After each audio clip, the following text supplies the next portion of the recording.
Assalamualaikum warahmatullahi wabarakatuh. Perkenalkan, saya Marsyana Andini dari Perpajakan. Baiklah, di sini saya akan menjelaskan sedikit materi saya tentang teknik penulisan ilmiah, format, dan tata tulis EYD. Pengertian EYD. EYD atau ejaan yang disempurnakan adalah pedoman ejaan bahasa Indonesia yang berlaku sejak tahun 1972. EYD merupakan hasil penyempurnaan dari ejaan-ejaan sebelumnya, terutama ejaan Republik. EYD mengatur tata bahasa Indonesia termasuk penggunaan huruf, tanda baca, dan kata serapan. EYD merupakan pedoman resmi yang digunakan untuk menyempurnakan tata eja bahasa Indonesia. Pedoman ini berlaku untuk semua pihak, baik instansi pemerintah, swasta, maupun masyarakat.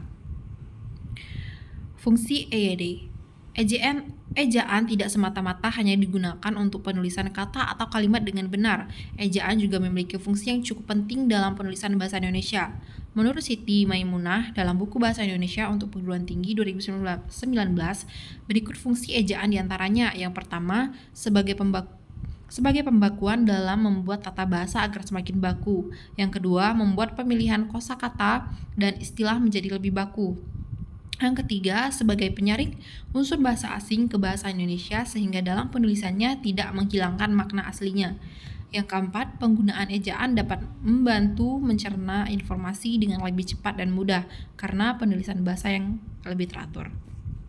Kemudian masuk ke teknik penulisan ilmiah, format, dan tata tulis EYD. Teknik penulisan ilmiah merupakan hal yang penting dalam dunia akademik dan penelitian. Format dan tata tulis EYD, ejaan yang disempurnakan, adalah bagian dari standar penulisan yang harus dipatuhi untuk memastikan tulisan yang baik dan benar.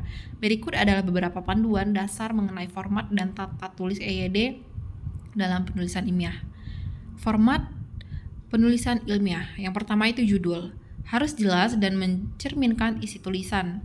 Biasanya ditulis dengan huruf kapital pada setiap kata penting. Yang kedua, abstrak. Ringkasan singkat dari tujuan, metode, hasil, dan kesimpulan. Panjangnya sekitar 150 sampai 250 kata. Yang ketiga, pendahuluan. Menyediakan latar belakang, perumusan masalah, tujuan penelitian, dan pentingnya penelitian. Yang keempat, tinjauan pustaka. Menyajikan penelitian sebelumnya yang relevan dan membahas teori-teori yang mendasari penelitian. Yang kelima, metode penelitian. Menjelaskan cara dan prosedur penelitian dilakukan. Harus cukup rinci agar dapat diulang oleh peneliti lain. Yang keenam, hasil. Menyajikan temuan penelitian secara objektif, seringkali dalam bentuk tabel atau grafik. Yang ketujuh, pembahasan. Menginterpretasikan hasil, membandingkan dengan penelitian lain, dan menjelaskan aplikasi. Yang kedelapan, kesimpulan. Ringkasan semua dan rekomendasi untuk penelitian lebih lanjut atau aplikasi praktis. Yang kesembilan, daftar pustaka. Daftar referensi yang digunakan dalam penulisan mengikuti format kutipan yang ditemukan, misalnya APA, MLA, atau Chicago. Yang terakhir, 10 lampiran atau jika diperlukan. Menyertakan tanda tambahan, kuesioner, atau dokumen penting lainnya. Kemudian tata tulis EYD. Yang pertama itu huruf kapital, digunakan pada awal kalimat, nama diri, nama tempat, nama institusi, dan istilah khusus. Yang kedua, ejaan.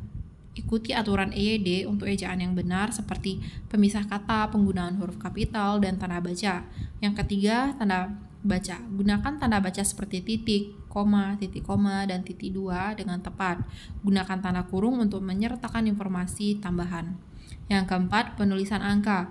Gunakan angka Arab untuk menyatakan kuantitas. Tuliskan angka yang terdiri dari 1 hingga 2 kata dalam bentuk tulisan, misalnya 1, 20. Yang kelima, kutipan dan referensi. Gunakan tanda kutip untuk kutipan langsung. Sertakan referensi dengan format yang sesuai dengan pedoman yang berlaku. Yang keenam, bahasa dan gaya. Gunakan bahasa formal dan akademis. Hindari penggunaan bahasa sehari-hari atau informal. Yang ketujuh, paragraf dan penataan teks. Gunakan paragraf yang jelas dan tekstur dengan baik.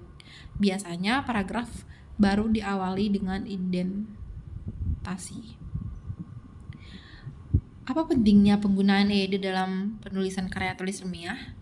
Pentingnya penggunaan EYD terutama pada penulisan karya tulis ilmiah antara lain karena dengan menggunakan EYD, bahasa yang digunakan akan menjadi sama bagi para pembaca.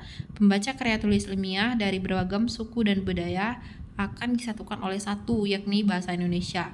Pembaca akan lebih mudah memahami isi dari artikel ilmiah tersebut yang mungkin nantinya dapat dijadikan sebagai pedoman untuk penulisan karya ilmiah di masa yang akan datang.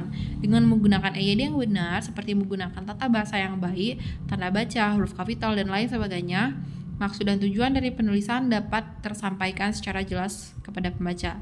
Dengan menggunakan EYD juga, penyusunan artikel ilmiah akan tertata dengan sistematis dan runtut sesuai dengan urutannya. Penggunaan EYD juga dianggap mampu meningkatkan citra penulis. Baiklah, cuman itu yang dapat saya sampaikan. Jika banyak salah dan kurangnya, saya mohon maaf. Saya akhiri dengan wassalamualaikum warahmatullahi wabarakatuh.